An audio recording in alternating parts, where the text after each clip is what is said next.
C'est une période de l'histoire que la plupart de ses élèves n'ont pas connue, l'apartheid. Un sujet enseigné entre les murs de cette école de Worcester par un professeur qui l'a, lui, vécu. Malgré les années qui se sont écoulées depuis la fin du régime raciste, la société sud-africaine en porte encore les stigmates. À 500 mètres d'ici, vous avez un bidonville. Mais quand vous allez dans les quartiers blancs, vous ne voyez pas tout ça.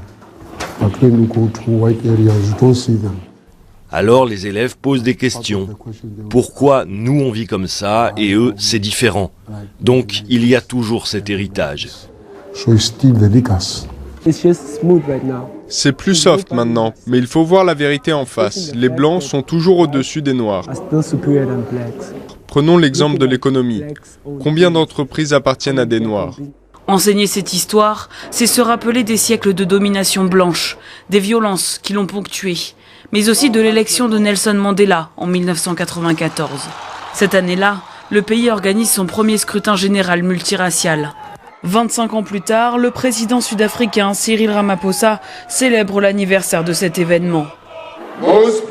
La plus importante de nos réalisations a été la promotion de notre nation dans une Afrique du Sud démocratique, unie, non raciale et non sexiste.